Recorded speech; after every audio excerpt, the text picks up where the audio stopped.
नमस्कार। कार्यक्रम ख़ास मुलाकात में आपका बहुत बहुत स्वागत है। और ख़ास मुलाकात में आज जो हमारे ख़ास मेहमान हैं उनके साथ अब एक ख़ास विशेषण भी जुड़ गया है। और ये विशेषण भारतीय जनता पार्टी के जो वरिष्ठतम और वरिष्ठ नेताओं के साथ है और केंद्रीय संगठन में जो एक बहुत ही महत्वपूर्ण एडजेक्टिव है वो उनके साथ जुड़ गया है। वो अब जनरल सेक्रेटरी हैं बीजेपी के, लेकिन मध्य प्रदेश की राजनीति में अगर मैं उनके योगदान की बात करूं तो ये ज़बरदस्त योगदान है। एक टास्क परफॉर्मर की गणना उनके साथ हमेशा होती रही है, चाहे बात सिंहस्थ की हो या फिर जो भी विभाग उनको दिया जाए। आप समझ गए होंगे हमारे साथ हैं भारतीय जनता पार्टी के नवनियुक्त महामंत्री जनरल सेक्रेटरी कैलाश विजयवर्गीय जी। बहुत बहुत स्वागत करता हूं कैलाश जी, और बहुत बधाई देता हूं आपको। धन्यवाद। कैसा लग रहा है एक अब तक कैबिनेट मंत्री, इंदौर के महापौर और उसके पहले चलें तो पार्षद, एक कार्यकर्ता और अब केंद्रीय संगठन में महामंत्री, कैसा लग रहा है ये शब्द आपके साथ जुड़ा है? क्या सपने के सच होने जैसा है या एक बड़ी चुनौती को सामने खड़े होते हुए देखने का भी? देखिए, मैंने अपना माइंडसेट ऐसा बना रखा है कि पार्टी जब जो काम दे दे वो करो, तो मुझे कोई फ़र्क नहीं पड़ता। पर हाँ, एक लंबे समय से एक मंत्रालय संभालते संभालते थोड़ा सा ऊब जरूर गया था। एक मोनोटोनियस काम कर रहे थे तो लग रहा था कि कुछ चेंज व फ़र्क होना चाहिए।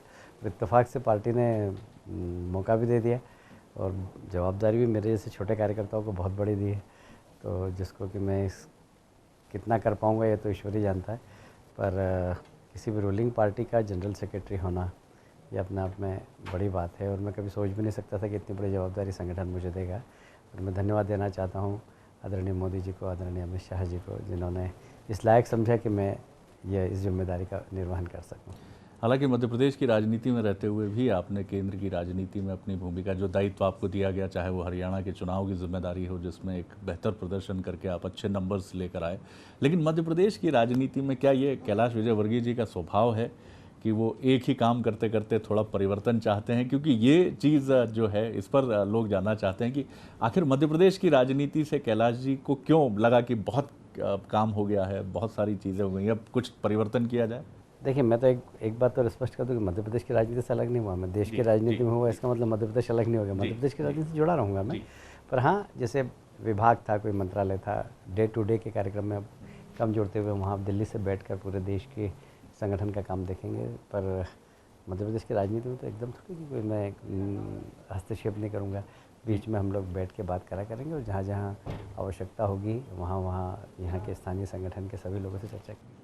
मध्य प्रदेश को तो अब आपसे ज़्यादा अपेक्षा है, क्योंकि अब केंद्र में मध्य प्रदेश की राजनीति के एक सशक्त हस्ताक्षर के रूप में आप मौजूद रहेंगे, तो एक्सपेक्टेशन लेवल कार्यकर्ताओं का बढ़ेगा कि अब अगर उनको कोई बात पहुंचानी है तो कैलाश विजयवर्गीय जी हैं। अमित शाह तक भी बात पहुंच जाएगी, संगठन के लंबरदारों तक भी पहुंच जाएगी। हाँ, अभी से बोलना लोगों ने चालू कर दिया, कान में फूंकना चालू कर दिया कि ये करना है, ये करना है। तो निश्चित रूप से कार्यकर्ताओं की जो वास्तविक बात है वह प्रदेश के स्तर तक पहुँचाना, केंद्रीय नेतृत्व तक पहुँचाना, ये काम तो रहेगा ही। क्योंकि Bharatiya Janata party cadre based party, कार्यकर्ताओं की आधारित पार्टी है। और जब कार्यकर्ताओं की बात सुनी जाती है तो फिर संगठन बहुत अच्छा चलता है, कार्यकर्ता बड़ा उत्साह के साथ काम करते हैं। देखिए, आपने पिछले दिनों अमित शाह जी ने 10 करोड़ सदस्यता अभियान का टारगेट दिया। कार्यकर्ता बहुत सचेत थे और एक दुनिया के अंदर इतिहास हो गया किसी राजनीतिक दल के 10 करोड़ सदस्य। अब उसका महासंपर्क अभियान चल रहा है, सारे 10 करोड़ लोगों को एक साथ एक पूरी की पूरी डेटा के अंदर उसको खड़ा करना और उनसे संपर्क करना बहुत बड़ा काम है और कार्यकर्ता उसमें भी लगे हुए हैं।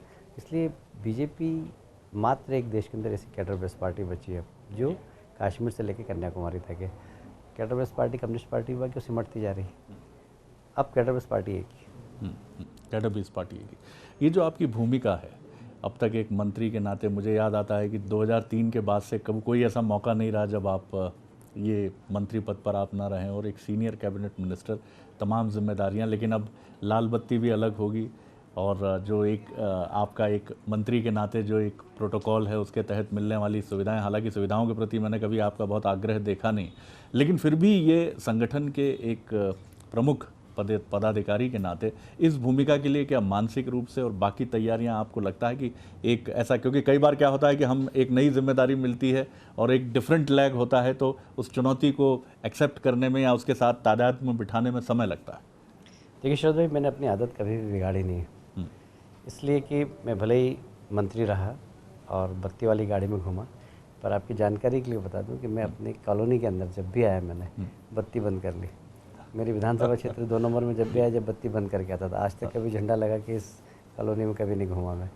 तो मैं हमेशा यहाँ पर एक आम नागरिक की तरह रहता हूँ। आज भी आम नागरिक की तरह रहूँगा। बाहर जाने के बाद ज़रूर एक प्रोटोकॉल होता है, उसकी सुविधाएँ हमने ज़रूर लिए, पर मैंने इंदौर में कभी भी प्रोटोकॉल का उपयोग नहीं किया। कभी मेरे आगे पीछे गाड़ियाँ कभी भी नहीं रही सिक्योरिटी की, और कम से कम सिक्योरिटी अपने पास रखता था, ज़्यादा से ज़्यादा जनता के पीछे में रहता था। इसलिए मैंने आदत कभी अपनी बिगाड़ी, इसलिए मुझे कोई अटपटा नहीं लगेगा। और जहाँ तक काम का सवाल है तो निश्चित रूप से एक बड़ा कैनवास है काम करने का। आज राष्ट्रीय परिप्रेक्ष्य में हमें सोचना पड़ेगा। अभी तो क्या है कि इंदौर, भोपाल यहाँ रहते हैं तो एक छोटे छोटे कहीं कोई व्यापम का प्रश्न पूछता है, कोई नाली का सड़क पूछता है, कोई। अब राष्ट्रीय स्तर पर, अंतर्राष्ट्रीय स्तर पर लोग प्रश्न पूछेंगे, उस बारे में अपना माइंडसेट तैयार करना पड़ेगा। फिर राष्ट्रीय स्तर पर कार्यकर्ताओं की बात, कार्यकर्ताओं की समस्या, क्योंकि आप जानते हैं कि भारतीय जनता पार्टी का संगठन पहले सिर्फ हिंदी भाषी प्रदेशों में था, अब हमारा विस्तार हुआ है और अब धीरे धीरे हम बढ़ते जा रहे हैं दूसरी भाषाओं के देशों में भी, प्रदेशों में भी। तो वहाँ के कार्यकर्ताओं की समस्याएं एक अलग प्रकार की है। तो एक बड़ा कैनवास है जिसमें काम करने का मौका मिल रहा है, और मुझे लगता है कि इसमें मैं बहुत एंजॉय करूँगा। बहुत आप एक चुनौतीपूर्ण समय में भारतीय जनता पार्टी के एक राष्ट्रीय प्लेयर के रूप में, एक राष्ट्रीय पदाधिकारी के रूप में जा रहे हैं, जब 1 साल के बाद अब ये सवाल पूछा जाने लगा है कि मोदी साहब की सरकार ने ज़मीन पर क्या उतारा है। और ये भी एक संयोगी है कि कुछ बड़ी चुनौतियां भी प्रकट हुई, चाहे वो सुषमा जी और ललित मोदी वाला इशू हो, वसुंधरा जी का इशू हो, या फिर आडवाणी जी का ये कहना हो कि आपातकाल वाली जो, इन तमाम चुनौतियों को आप किस तरह देखते हैं? कि सहज रूप से देखते हैं, या आपको लगता है कि आप एक ऐसे समय में जा रहे हैं जब चुनौतियाँ काफ़ी अधिक हैं? देखिए, ऐसा है कि भारतीय जनता पार्टी का परिवार बहुत बड़ा है। बड़े परिवार में जब आप रहते हैं तो अलग अलग, हमारा खुद का परिवार हो, निजी परिवार, तो हम देखते हैं कि बड़े भाई छोटे भाई की सोच का अंतर होता है, बड़ी बहू घर की छोटी बहू का सोच का अंतर रहता है, बड़े बेटे छोटे बेटे सोच का अंतर रहता है। वैचारिक रूप से सब परिपक्व रहते हैं और सब एक ही विचार के रहते हैं, पर किसी किसी विषय पे अपना अपना अलग मत रखते हैं। पर हम सब एक परिवार में एक साथ रहना हो तो एक दूसरे की बातों का सम्मान करते हैं। इसलिए भारतीय जनता पार्टी एक बड़ा परिवार है। तो बड़े परिवार में इस प्रकार की बात होती है। जैसे आपने आडवाणी जी का जिक्र किया, आडवाणी जी बहुत सीनियर मोस्ट हमारे नेता हैं। जब वो कुछ भी कहते हैं तो उसके पीछे कोई कारण होता है। पर कल जो उन्होंने विषय उठाया वो किन्हीं संस्थाओं को लेकर था, देश के अंदर देश को लेकर नहीं कहा उन्होंने, और उसका इंटरप्रिटेशन गलत हो गया।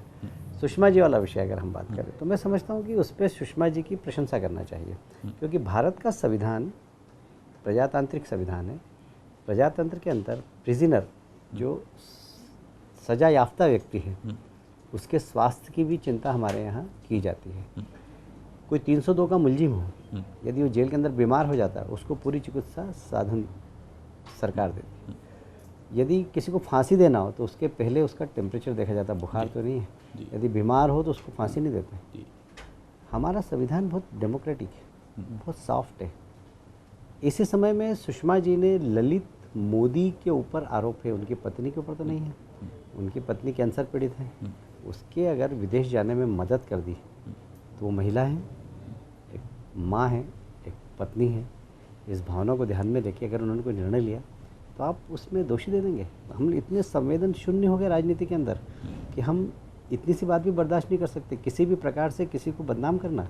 मैं समझता हूँ कि ये जो हल्कापन राजनीति में आया, इसके प्रति सबको चिंता करना चाहिए। और न सिर्फ हल्कापन राजनीति में आया, मीडिया के लोगों ने भी इसको बहुत गलत तरीके से पेश किया। तो अब जो समय है, निश्चित रूप से कहीं ना कहीं कमर के नीचे पत्रकारिता चली गई, राजनीतिक सोच चला गया। इसको कैसे भी बचाना पड़ेगा। कैलाश जी, मुझे याद आता है एक बार आपने कहा था कि बीजेपी में एक थोड़ी सी परेशानी ये होती है कि मीडिया से बात करते समय जिस तरह से विषय को प्रस्तुत किया जाना चाहिए, हालांकि वो बात मध्य प्रदेश के संदर्भ में थी, उसमें आपने कहा था कि कुछ डिफेंसिव हो जाता है जब भी पक्ष रखा जाता है। क्या आपको लगता है कि अब तक आप विपक्ष में रहे हैं, विपक्ष में जो काम आप करते रहे हैं, शोरगुल, हंगामा, इश्यूज़ को उठाना, मीडिया उसको बहुत अच्छे से पिकअप करता रहा है। अब आप सत्ताधारी दल हैं, व्यवहार परिस्थितियां सब भिन्न हैं। इन परिस्थितियों में आपको चाहे आलोचना हो चाहे प्रशंसा हो, आपको एक एटीट्यूड भी डेवलप करना होगा और मीडिया के साथ एक ऐसा रिश्ता रखना होगा जिसमें कहीं ये भी बात ना हो कि कमर के नीचे वार किया जा रहा है और कहीं समस्या और बौखलाहट भी, क्योंकि इसमें ये कहा जा रहा है कि बीजेपी के स्पोक्समैन जितने भी रहे हैं वो इस मामले में सरकार का पक्ष, पार्टी का पक्ष ठीक से रखने में उनको बहुत कामयाबी नहीं मिली।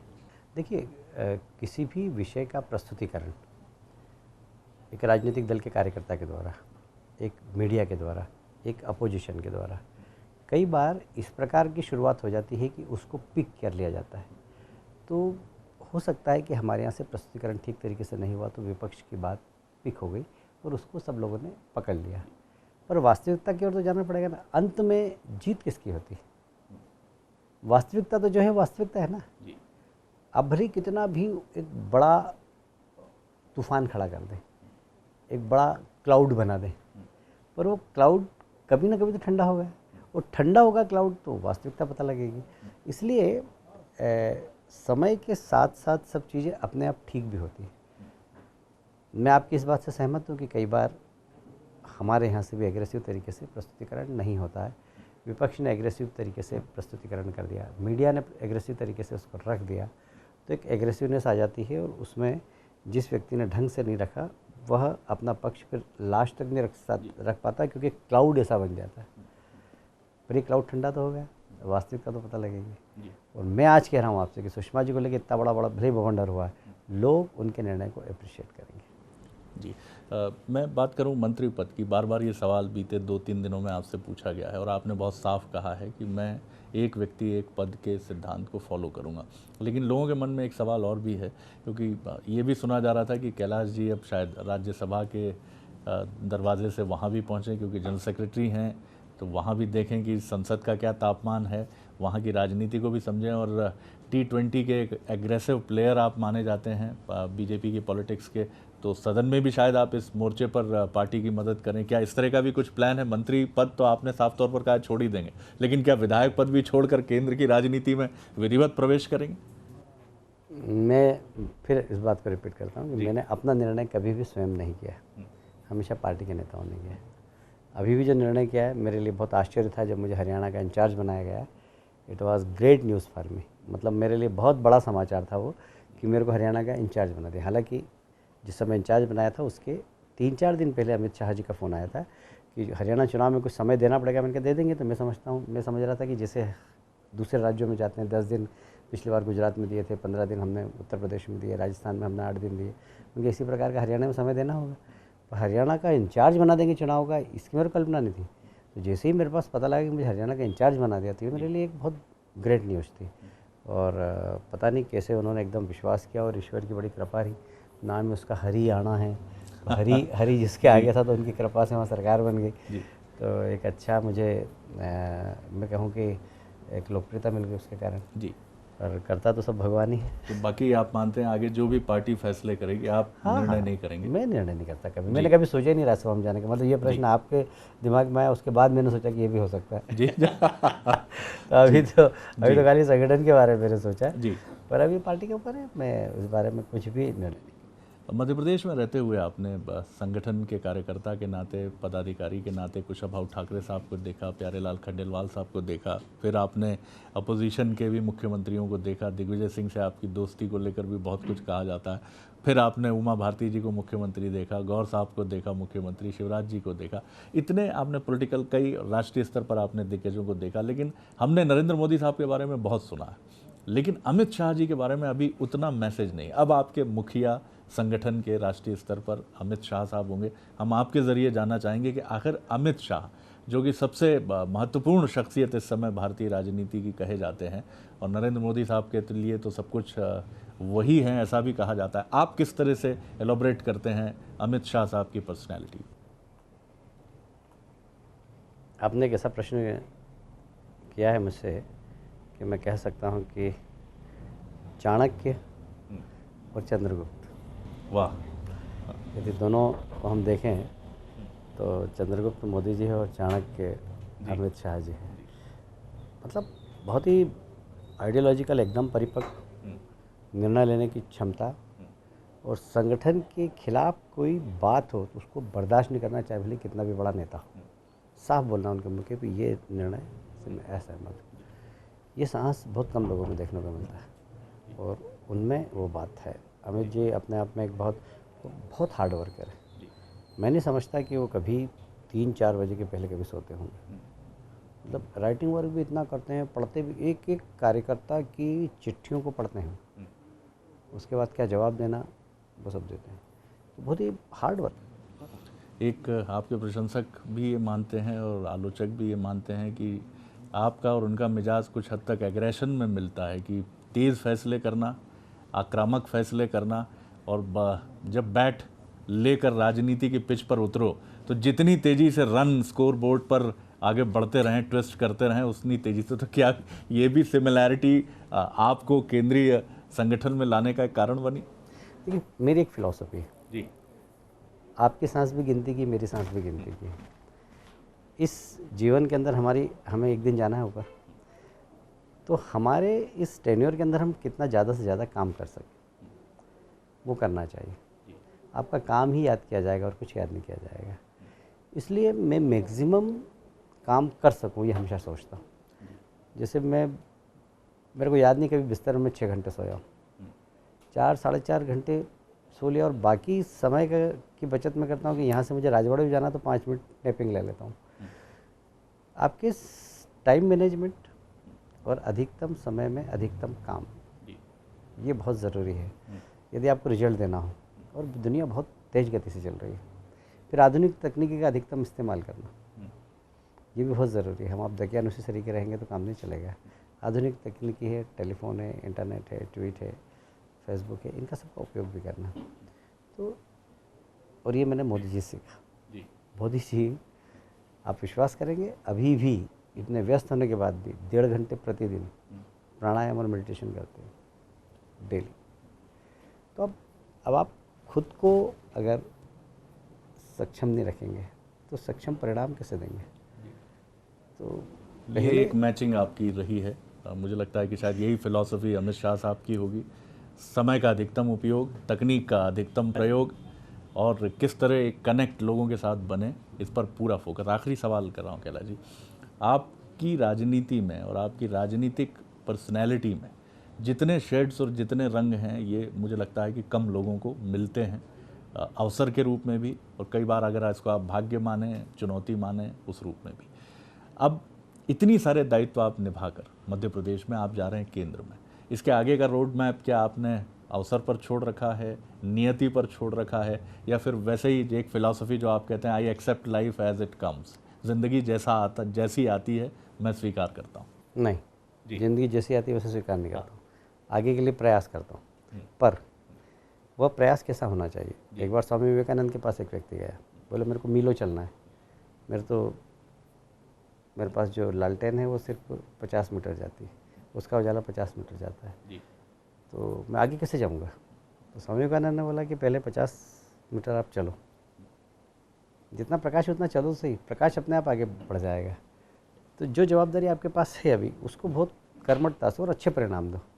आपने अच्छे परिणाम दिए तो लोग आपको सीधे पिक कर लेंगे। देखिए, मेरे और आपके बहुत अच्छे संबंध है, तो मैं एक सीमा तक तो आपका हाथ पकड़ के आपको आगे बढ़ा सकता हूँ, उसके आगे तो फिर आपकी क्षमता आगे बढ़ाएगी आपको। इसलिए कभी भी आदमी को पैरासाइट नहीं होना चाहिए, दूसरों के बल पे अमरबेल की तरह चढ़ने की कोशिश नहीं करना चाहिए। खुद में कोई क्षमता पैदा करो, फर्स्ट डिज़र्व देन डिज़ायर।